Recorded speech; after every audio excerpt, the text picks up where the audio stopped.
Guys, kembali lagi bersama gua Arif Tapakbah. Kali ini gua bersama Kang Toto. Ya, halo di, apa kabar? Di studio yang baru dengan suasana yang baru. Gua minta maaf ke kalian semua. Kembali lagi gua minta maaf guys. Ini yang kesekian kali gua minta maaf sama kalian. Gua berterima kasih kepada kalian. Sangat berterima kasih buat kalian yang masih dan setia dan masih dalam channel YouTube Arif Tapakbah. Kali ini gua perkenalkan ke kalian segmen baru dari channel YouTube ini, di mana gua akan konsentrasi di ruangan studio.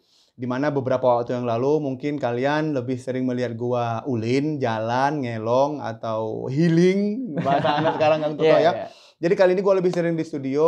Insya Allah kedepannya gua akan lebih sering mengundang tamu-tamu hebat, sahabat-sahabat yang luar biasa untuk bisa berbagi pengalaman dengan kita semua. Intinya kita bisa mengulik hal-hal yang tidak kita ketahui dan semoga bisa menjadi ladang manfaat dan ladang pengalaman buat kita semua. Kang Toto, bagaimana kabarnya, sehat? Alhamdulillah baik. Kabar berarti tidak kabar-kabar ya? Iya. Jadi teman-teman, di depan kita kali ini ada Kang Toto. Kang Toto adalah pemuda setempat. Asik. Akamsi. Jadi jadi sebelumnya Kang Toto cerita sedikit. Awal mula ini video opening, video pertama Tapakbah. Dan selamat buat Kang Toto, tamu pertama yang saya undang. Aduh, saya mengucapkan terima kasih banyak ya atas mungkin undangan inilah katakan. Walaupun undangan tanpa tanda tangan ya. Jadi teman-teman, gua kenalkan ke kalian, gua opening ke kalian bahwa sekian lama setelah saya hijrah, setelah gua hijrah dari Sumatera, kali ini gua menjadi orang Sunda. Sundanis ya. Sundanis. Dari Aceh Nise ke Sundanise ya. Jadi ada jauh banget ya? Jauh banget. Ada istilah digabung nih antara Aceh dan Banten. Atau dari Banten dan Aceh, disingkat jadi Banceh. Itu ilustrasi untuk podcast ini yang Banceh. Banceh bahasa Aceh itu artinya baru lahir. Oh berarti mengandung makna juga ya? Luar biasa. Bukan sekedar gabungan Banten dan Aceh. Gitu. Jadi Banceh itulah Banten dan Aceh. Singkatannya Banceh. Dalam bahasa Aceh, Banceh itu baru lahir. Nah, sama dengan channel ini, maksudnya sama dengan segmen ini, adalah segmen podcast itu baru di channel Arif Tapakbah. Jadi sambil memperkenalkan channel, sambil juga mengundang Kang Toto ke sini, dan sambil juga kita ulik beberapa pertanyaan nantinya. Jadi intinya teman-teman, gua minta saran dari kalian, saran ya. Kita butuh saran ya. Saran, masukan. Butuh masukan dan kritikan, berharap kritikan yang membangun ya. Kita tidak menutup telinga untuk itu. Saya berterima kasih ke kalian yang masih setia dengan channel Arif Tapakbah, dan insya Allah di segmen yang baru ini membawa manfaat yang lebih baik lagi. Sekali-sekali nanti kita jalan-jalan Kang Toto. Boleh. Ya, sekali tetap kita jalan-jalan. Intinya saya berharap ke kalian kritikan-kritikan yang membangun, saran-saran yang membangun untuk setup studionya, untuk konten yang kita bahas, atau ada saran dari teman-teman ini nanti kita undang siapa dan bahas apa. Itu gitu. Penting banget ya. Itu penting banget. Oke, Kang Toto, terima kasih sekali lagi udah datang, dan ini sangat luar biasa bagi saya. Saya dapat ilmu banyak banget dari sharing-sharing kita sebelum di depan kamera, bahwa dunia yang saya sangat cuekin ya sebenarnya. Walaupun saya bikin konten Kang Toto, saya bener dah, nggak begitu dalam sampai harus ternyata berapa ribu jam yang sempat kita bahas itu, berapa tahun itu untuk menjadikan profesional gitu, dan itu bernilai tinggi. Jadi teman-teman, Kang Toto adalah ahli. Saya lebih berani menyebut mungkin masterpiece-nya di bagian Ilustrator. Tapi perfilman juga. Ke videografi juga. Baru-baru inilah, katakan baru-baru inilah. Tapi memang benar, beliau ini memang nggak mau disebut ahli film atau ahli videografi, tapi lebih ke ilustrator. Jadi gimana Kang Toto? Lebih menarik gambar atau video? Sebenarnya untuk dua kategori itu ya saling kesinambungan dah. kayak mungkin itu bisa dikatakan industri kreatif ya. Betul. Dari dulu saya suka sekali sama hal-hal yang kreatif gitu kan. Dari SD mungkin. Oh, itu SD suka jadi guru gitu ya? Enggak juga. Mungkin itu ya. Kalau jadi mulai menggambar di SD, dari SD? Di SD tuh udah ikut lomba mungkin ya, tingkat SD mungkin waktu itu masih tingkat SD mungkin ya. Seperti itulah. Wow. Jadi antara hobi ya dengan profesi sekarang itu apa memang keduanya harus sinergi atau hobi sekedar hobi tapi profesi di luar itu? Untuk sekarang ya, untuk di umur saya yang sekarang nih. Untuk di umur saya yang sekarang mungkin harus diutamakan profesi ya. Profesi itu apa ya, sangat karena kalau misalkan kita menjadikan itu sebuah hobi, mungkin kita akan diri kita yang harus dedikasi ke hobi itu. Kalau misalkan profesi, jadi kan profesi itu ini bisa ada feedback baiknya enggak ke kita gitu kan. Kalau sekarang lebih ke profesi. Profesi ya? Iya. Bicara profesi teman-teman. Bicara profesi. Mungkin teman-teman dan saya juga baru tahu. Iya. Kita tinggal di mana, kita hidup di mana, mau dimanapun lokasi dan posisi demografis kita, yang peluang itu tetap sama, benar nggak? Sama.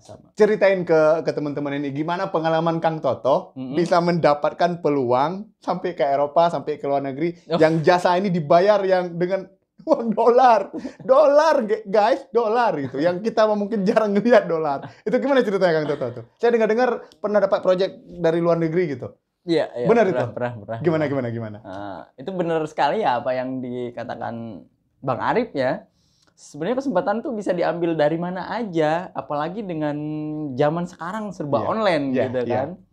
Itu sangat menarik sekali ya untuk kita bicarakan dan obrolkan.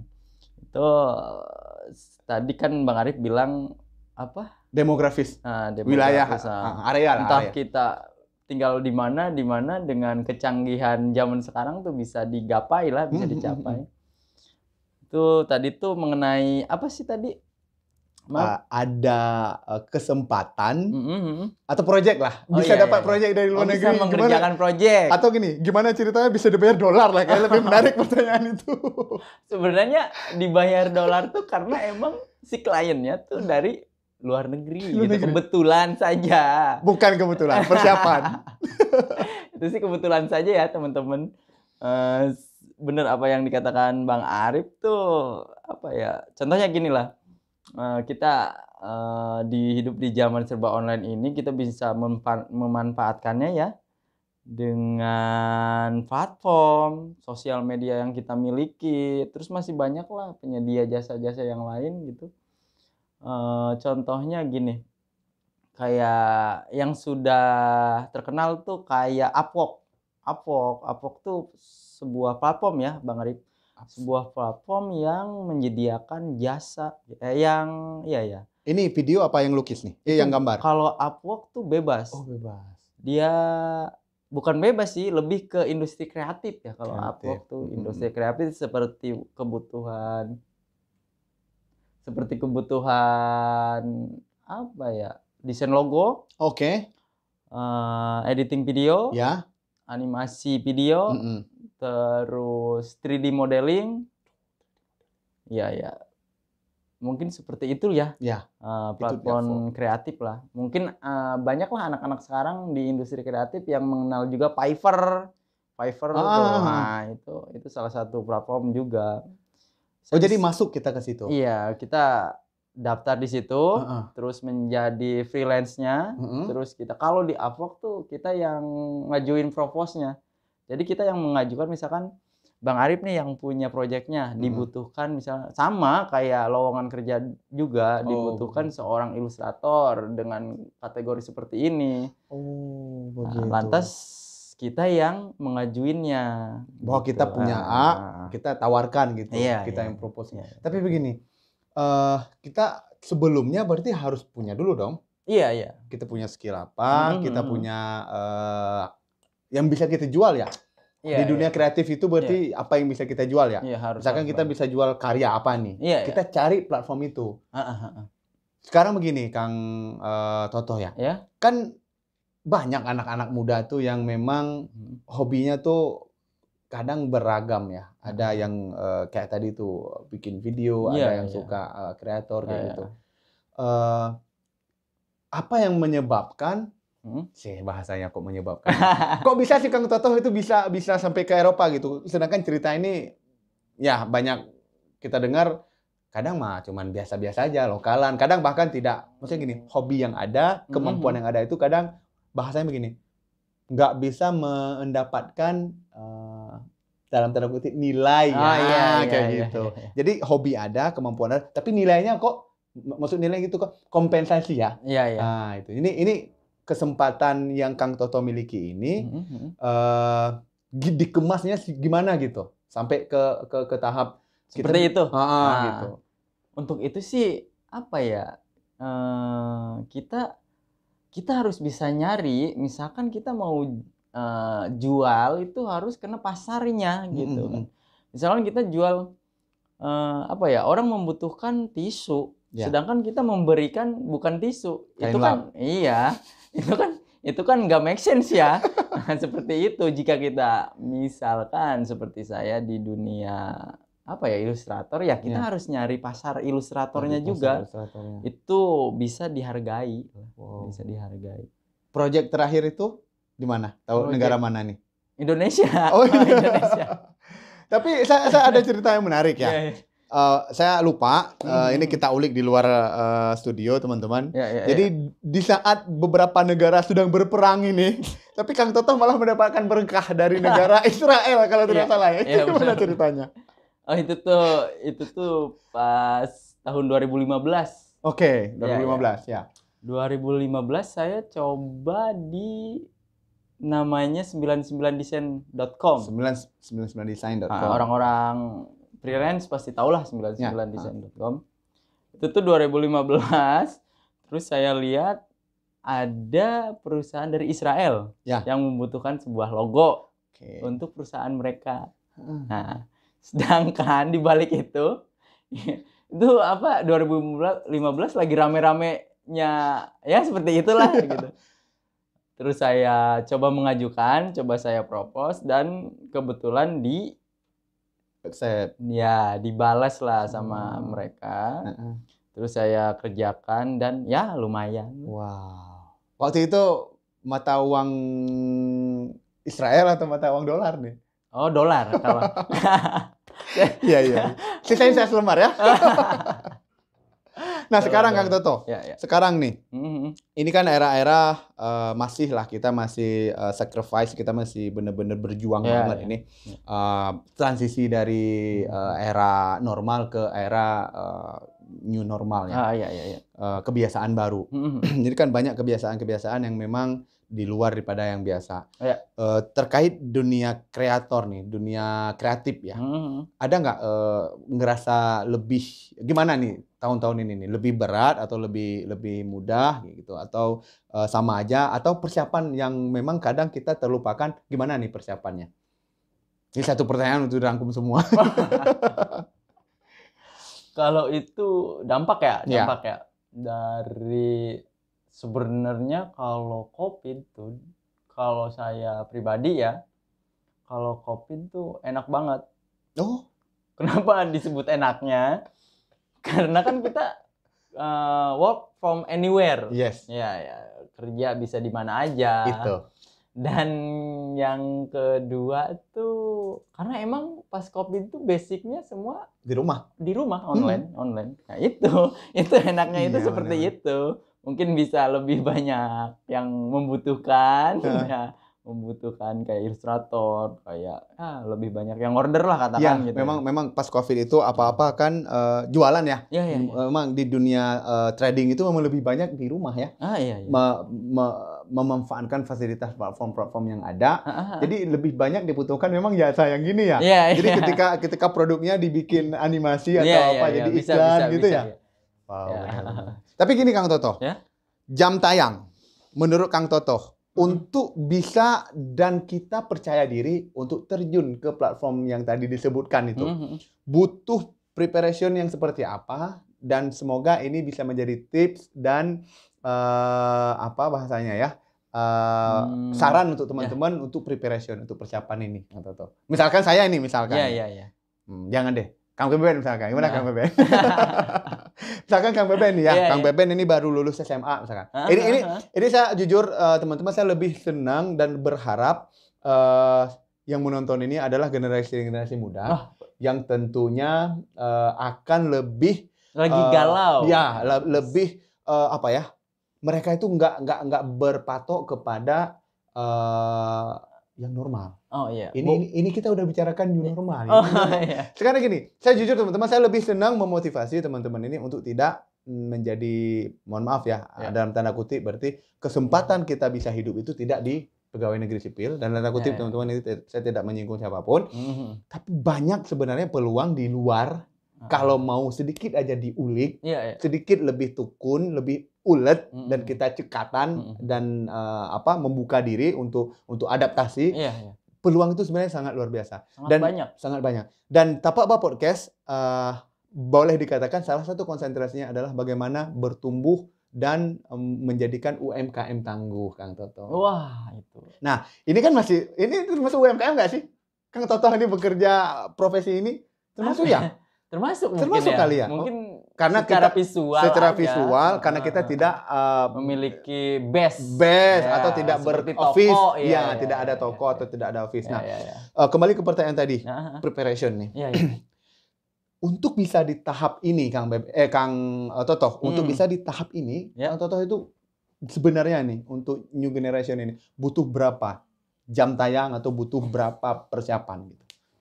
Sebenarnya sih tahu nggak, saya tuh sebenarnya bukan dari jurusan yang saya kerjakan sekarang. Maksudnya? Bukan dari kayak DKV mungkin ya, mungkin dari seni rupa ya. Saya tuh basicnya tuh kuliah tuh lulusan informatika, manajemen informatika tuh, kan jauh banget ya. Dari sistem ke grafis gitu kan. Sistem ke grafis ya. Sebenarnya itu. Mungkin saya pikir tadinya beliau ini memang ada jurusan tertentu, kalau di fakultas ada TKV atau FDSP gitu Iya benar-benar. Oh gitu. Jadi teknik IT ya? Iya. Teknik informatika ya? Iya, informatika. Jadi gimana berarti ini hobi? Ini hobi kan saya mungkin hobi dari seni itu, katakan ngegambar tuh dari SD lah katakan. Dari SD mungkin sudah suka menggambar gitu. Terus beranjak lulus SMA tuh, cerita sedikit ya. Setelah lulus SMA kan saya langsung bekerja tuh. Suruh balik lah sama keluarga gitu. Ya udah, mending kuliah aja. Pas saya balik suruh kuliah itu, saya cuman bilang saya bisa kuliah, saya pengen kuliah, kecuali saya masuk seni. Oke. Berarti ada agreement, ada klausulnya. Iya, saya mau kuliah. Saya mau kuliah, cuman di jurusan seni. Saya bilang seperti itu ke orang tua saya, dan jawaban orang tua itu sangat bukan menyakitkan ya, mungkin lebih tidak saya harapkan jawaban seperti itu ya. Dia bilang gini, kalau jadi orang seni itu kalau masuk seni itu mau jadi apa? Saya bilang ya orang seni gitu. Mungkin ya karena informasi orang tua juga, karena informasi orang tua saya kurang eksplor ya, kurang mengetahui beberapa informasi juga, bahwa dari seni itu bisa luas banget gitu. Seperti itulah. Tapi masuklah ke IT itu. Tapi Kang Toto tidak langsung bahasa Sundanya berarti pundung ya? Iya, pundung. Tidak berkecil hati atas tidak ada dukungan atau motivasi dari sang orang tua ini ya? Enggak. Tapi tetap yang keinginan orang tua diteruskan. Iya. Tapi yang hobinya tetap dilanjutkan. Tetap dilanjutkan. Oke, jadi mulai megang seni kreator, ilustrator itu dari kuliah. Dari kuliah itu pas masuknya tuh dari Saya tahu salah satu software ya, software namanya Photoshop ya, Photoshop gitu namanya. Pasti banyak yang tahu. Itu tuh, wah ini bisa banget nih dipakai gitu kan. Oh gitu. Dari tadinya gambar tradisional tuh dijadikan digital gitu. Wow. Itu seneng banget tuh pas tahu. Ada mainan baru nih. Iya. Dikatakan ada mainan baru, benar. Seperti itulah. Jadi pegang. Terus saja berlanjut. Terus. Berarti nggak istilahnya memang nggak ada jam tertentu. Jadi kalau jam tayang tuh gimana kita adaptasi ya? Iya, adaptasi. Proses belajar masing-masing beda ya. Tapi memang di tahap tertentu kita berani masuk ke situ, berarti kembali ke pribadi masing-masing. Karyanya ini udah di level mana nih ya? Kira-kira menjual nggak gitu ya? Baru kita masuk ke itu. Dan gini pertanyaan saya, di platform itu ada nggak? Memang requirement-nya harus A, harus B? Ada banget. Tetap ada. Ada banget. Itu berarti gampang ya? Tinggal lihat kalau saya udah di tahap ini, udah coba bisa. Tawarkan lah gitu ya. Sebenarnya banyak banget lah. Di situ pun banyak kayak brief ya. Kayak kerjaan ini tuh seperti apa, terus outputnya harus seperti apa, dengan kategori seperti ini juga banyak lah. Mungkin entry level juga bisa masuk ya. Kalau kita masuk di pasar yang pas. Coba kalau saran ke pasar nih, berarti pasar kan kembali ke peluang lagi nih. Iya, benar peluang. Menurut Kang Toto nih, lebih menentang pasar lokal, offline atau platform? Platform. Karena mungkin dari dulu saya biasanya online. habit itu. Malas lah keluar gitu, ngapain gitu. Nggak gitu juga. Mungkin saya lebih menyenangi yang online ya. Kenapa? Karena lebih seru aja gitu, kayak Zoom meeting ya kalau sekarang. Terus kayak translate bahasa gitu kalau apalagi kalau misalkan kita dapat dari luar negeri gitu kan, dengan keterbatasan bahasa Inggris kita. Kan seru juga ya gitu. Seperti itu. Jadi sambil kerja sambil ngafal vocab. Iya, itu. Tapi kembali ke bahasa Inggris ini menarik. Gimana orang kampung atau orang yang tinggal bukan di kota ya, bukan urban lah bahasanya ya, beradaptasi terkait ini? Apakah memang di situ ada bahasa Indonesianya atau gimana? Enggak, itu murni bahasa Inggris semua. Murni bahasa Inggris. Cuman saya memanfaatkan apa yang ada ya. Jadi kayak Google, katakan kita Google kan ada translate tuh. Ya, gunain Google Translate aja. Oh, jadi ambil, kopas. Kira-kira ini proyeknya apa gitu ya? Iya. Ya, itu namanya. Jadi tips dan trik untuk teman-teman. Tadi jam tayang, preparation udah. Tips untuk teman-teman kita, adik-adik kita nih. Tips dan lebih tepatnya langkah atau step-step yang kiranya bisa kita berikan ke adik-adik ini, itu melampaui yang pencapaian kita. Misalnya kita butuh nih 8 tahun nih. Nah, tips apa yang bisa kita berikan ke adik-adik ini dengan kondisi ketersediaan informasi hari ini tuh untuk mempersingkat jarak tempuh ini? Apa ya tipsnya? Mungkin yang pertama tuh harus ada ketertarikan. Interest. Iya, interest, benar-benar. Interest. Terus yang kedua niat juga. Niat. Yang paling terpenting tuh poin 3 tuh. Konsistensi. Ya, itu paling terpenting. Mungkin itu doang ya. 3 ya? Iya. Interest. Niat itu kemauan berarti ya. Ada kemauan dari dirinya. Terus konsistensi ya. Jadi penting untuk konsistensi. Kita sekarang nih lagi belajar menggambar. Tiba-tiba teman bilang nih, enak banget loh bikin misalkan bikin video apa gitu, atau enak banget lo jadi musisi. Tiba-tiba jadi musisi. Kadang-kadang mungkin orang banyak yang wah, lu enak banget udah bisa gini, padahal tuh perjuangannya tuh panjang banget gitu. Katakanlah banyak orang yang ngomong begini, wah enak lu mah bisa ini bisa itu, padahal tuh kita konsistensinya tuh berapa tahun gitu. Mungkin itu yang sering dilupakan. Lo enak banget. Apa gimana? Lo enak banget bisa ini bisa itu gitu kan. Lo enak banget bisa ini bisa itu. Nggak gitu kalimatnya. Saya nggak percaya dengan lo enak. Ada yang lebih ekstrim lagi. Apa? Lu mah beruntung. Nah, itu. Lu mah beruntung. Percaya nggak? Ya. Di mata saya tuh nggak ada keberuntungan. Nggak ada keberuntungan. Ada. Beruntung itu setelah 2 variabel. Apa?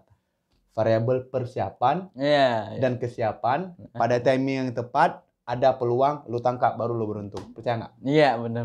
Itu menurut saya. Jadi, orang-orang, buat teman-teman ini yang selalu beruntung. Ya? Beruntung itu ada sekali. Iya. 2, 3 bukan beruntung. Benar. Kalau begitu, ada orang yang selalu beruntung. Oh, enak banget dong. Dia gini, dia tinggal diam, tapi beruntung. Enak banget. Dan itu ada dari sekian orang, mungkin ada, tapi kita jangan berharap bisa demikian. Karena kita nggak tahu preparation mereka seperti apa, persiapan mereka seperti apa, kontinuitas atau konsistensi mereka itu bertahan, berjuang di tahap itu berapa lama kita nggak tahu. Iya, itu yang sering dilupakan juga loh. Kenapa saya bilang jangan pakai kata beruntung? Iya. Dengan kata beruntung kita mendegradasi minat kita 50%. Dan membatasi diri. Gua nggak bisa dia beruntung. Iya, benar. Padahal belum dicoba ya. Iya, keberuntungan nggak ada di saya. Saya setuju. Iya. Tapi gimana tanggapannya kalau ada yang ngomong kayak gitu? Ini pernah nggak sih misalkan kita ketemu di seminat yang sama nih, atau saya nih ilustrator juga nih misalkan. Tapi jam tayang saya nggak seperti Kang Toto nih misalkan. Terus lagi ngobrol-ngobrol, saya nyeletuk gitu. Seperti itu ya. Itu seperti itu gitu. Itu gimana Kang Toto menanggapi itu? Karena kita memotivasi nggak sih ke beliau itu, ke mereka itu yang harusnya lu bisa gitu, atau ketika dia bilang beruntung, apa dia udah memang lost hope gitu? Sebetulnya kalau seperti itu tuh gimana si pendengarnya ya? Kalau misalkan si pendengar itu mau misalkan katakan lawan bicara kita mau menyerap ilmu dari kita, ya mungkin dia bisa menerima seperti itu, bahwa oh iya bener juga, waktu yang udah lu korbanin selama ini gitu, sepanjang ini. Mungkin ya kalau misalkan orang itu mau cari ilmunya, ya pasti diterima. Benar. Cuman rata-rata karena emang miskomunikasi aja gitu. Kebanyakan seperti itu. Jadi mereka tuh kurang nanya lebih dalam mungkin ya. Betul.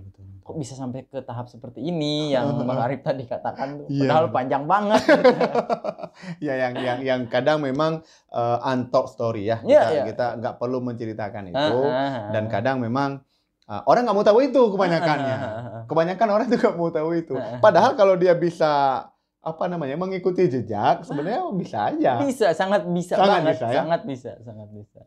Karena bukan bukan bawaan dari lahir itu apa sih disebutnya? Bawaan lahir. Ya, inherent karakteristik. Bukan dari situ, karena emang semuanya harus dipelajari kalau pengen kita bisa. Pelajari gitu. Oke. Jadi, teman-teman, ini menarik banget untuk saya, menarik banget di mana memang banyak peluang-peluang yang kadang ya seperti angin lewat. Dan sekarang jadi kalau kita mau peluang itu ditangkap, itu memang perlu persiapan. Kan katanya nih, orang-orang tuh mau apapun itu kan perlu biaya. Ya. Gimana menyikapi biaya ini untuk belajar? Kan sekarang banyak platform untuk belajar, banyak video yang bisa kita ikutin. Kang Toto dalam proses belajar ini, otodidak ini, yang tadinya itu gimana prosesnya? Apa cuman dengan bakat dan minat diasah pelan-pelan, atau memang ada guidance? Oh, enggak. Kalau untuk proses pembelajaran ya, untuk mempelajari itu tuh kebetulan saya otodidak ya. Otodidak itu kayak kita lihat tutorial dari YouTube ya. Rata-rata dari YouTube sih. Terus yang kedua masuk mungkin grup-grup yang di bidang yang sama. Kayak misalnya kita suka mancing ya masuk grup mancing gitu. Seperti itulah. Komunitas ya? Iya, benar tokomunitas ya. Saya belajar tuh secara otodidak lah. Nggak ada guide gitu. Kang Toto, tokoh di dunia ilustrator ini interlokal dan lokal siapa? Kalau Indonesia? Kalau Indonesia tuh saya suka banget sama ada tuh dia ilustrator dari Bandung asalnya. Dia tuh namanya bisa dicari aja di Instagram tuh Ian Nonsense. Ian Nonsense. Ian Nonsense, tuh, guys. Saya itu yang pengen Indonesia. Banget dah. Gambarnya kayak dia gitu. Oke. Ya, kalau yang dari luar itu? Kalau di luar tuh apa ya? Siapa ya? Saya lupa lagi namanya. Ada pokoknya yang dari Jepang. Jepang kalau nggak salah itu Jepang, terus dia gambarnya Yahut banget dah. Pokoknya ada orangnya udah tua pakai kacamata terus botak. Buset, jam tayang itu nggak bisa dibohongin. Nah, itu nggak bisa dibohongin dia. Udah berapa ribu jam tayang ya? bukan berapa ribu jam. Iya. Itulah kalau idola lah. Benar. Oke, pertanyaan terakhir Kang Toto sebelum kita tutup. Iya. Sebelum kita closing ini, saya minta satu statement dari Kang Toto untuk memotivasi UMKM tangguh untuk teman-teman kita yang ada di nonton ini. Di bidang apapun. Ya. Apa ya? Aduh, saya bingung. Saya bukan orang yang pandai berkata-kata ya. Sorry nih teman-teman. Jadi murni Kang Toto tidak saya briefing teman-teman. Semua saya ulik, saya mau memberikan apa adanya ke teman-teman. Nah nanti... itu dia masalahnya. Kita nggak briefing dulu. Tapi sengaja segmen pertama ini saya tidak briefing. Kira-kira kalau ada sahabat-sahabat yang se-humble ini, se-ngalir ini, lebih enak di briefing dulu atau enggak? Nanti saya minta teman-teman kasih saran ke saya. Kang Toto hatur nuhun, terima kasih. Saya yang harus hatur nuhun sebenarnya. Enggak. Bahasa Acehnya terima ngeunasih. Oh, coba. Ya, terima ngeunasih untuk Kang Toto. Terima kasih hatur nuhun sudah hadir di sini. Luar biasa banyak banget pengalaman yang kita dapatkan dari Kang Toto. Ya. Ini salah satu hasil karya Kang Toto yang dikerjain entah berapa menit sebelum beliau hadir ke sini. Hatur nuhun Kang Toto. Teman-teman, untuk UMKM tangguh hari ini apapun bisa. Kalau mau. Ya, benar-benar. Gua Arita Pak Bah. Sampai ketemu di segmen selanjutnya. Cheerio. Guys kan? Alhamdulillah. Ya Allah.